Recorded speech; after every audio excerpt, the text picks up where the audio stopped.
Today we'll talk about alopecia and go from this to this right after this.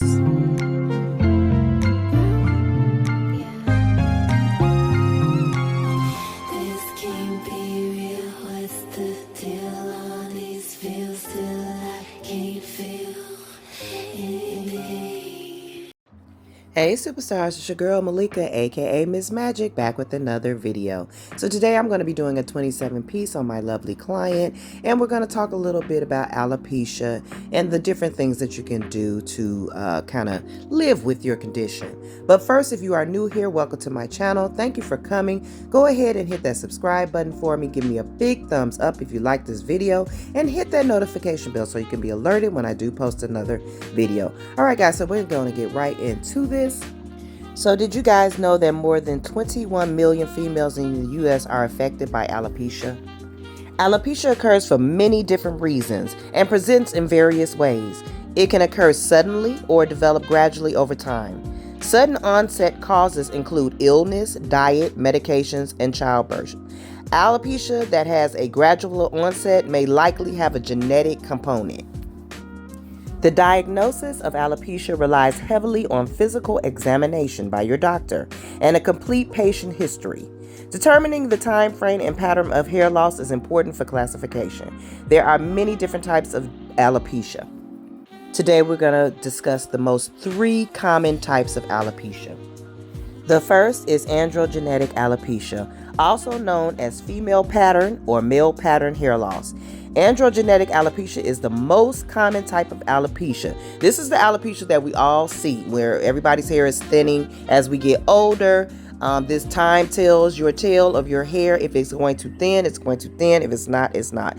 Caucasian females seem to have a higher prevalence, although precise numbers have not been determined. This non-scarring hereditary condition is characterized by the progressive replacement of normal hair growth with smaller, rapid cycling vellus hair follicles.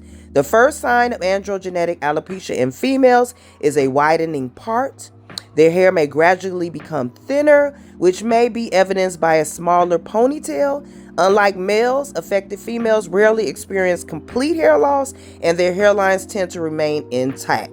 So our alopecia is different from males, whereas you see male pattern baldness in their front hairline, they're starting to thin and it goes further back, and then they have that big circle in the middle that goes bald, which is their male pattern baldness. Our female hair pattern baldness is different. We do thin in the top, but most women do not go completely bald. They just have the thinning, and then you are able to see into your parts. Like you say, the part is a little thicker at times, and you can see where it is thinning. Although it is, you don't like it, it is what it is. But like I say, most women do not lose all of their hair. It just goes a little thin.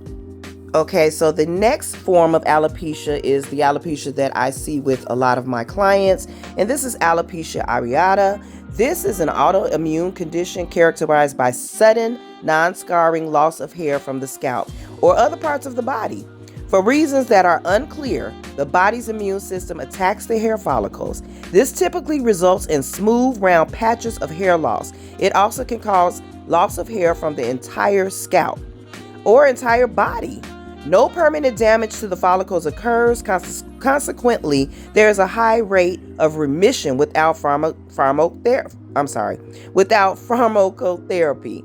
All races are equally affected by alopecia areata. Most patients will eventually experience hair loss and regrowth.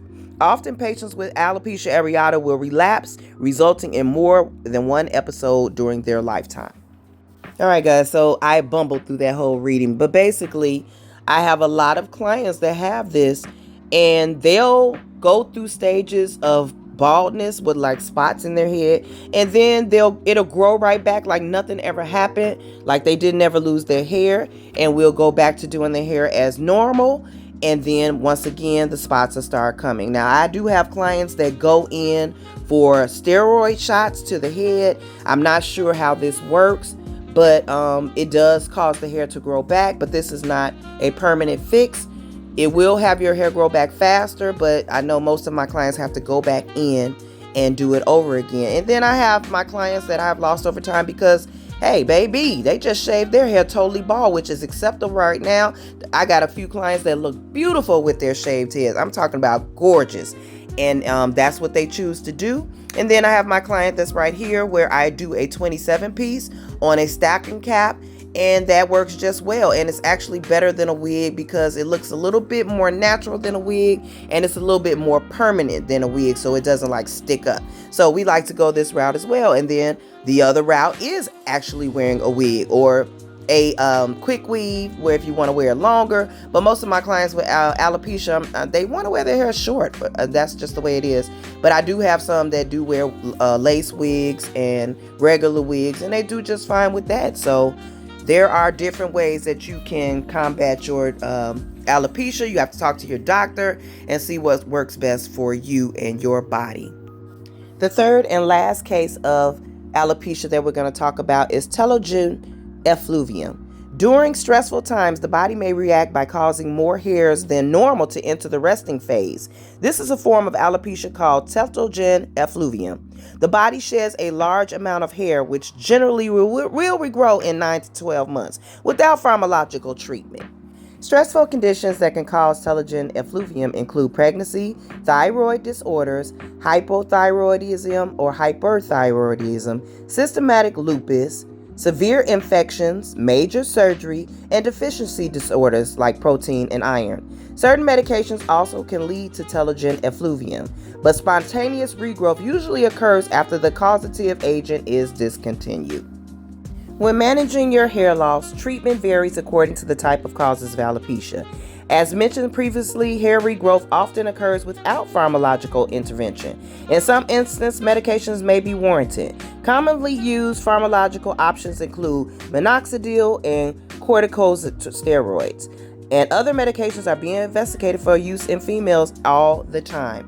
But whatever your case is, live your best life, ladies. I mean, live to the fullest. Hair is not everything, and if it is for you, just find and manage it. All right, guys, I want to thank you for watching. Go ahead and hit that subscribe button for me. Give me a big thumbs up and hit the notification bell so you can be alerted when I do post another video. I hope you enjoyed this video. I hope it was informative to you. Go ahead and watch some of my other past, present, and future videos. I hope to see you guys soon. Love you guys. Bye.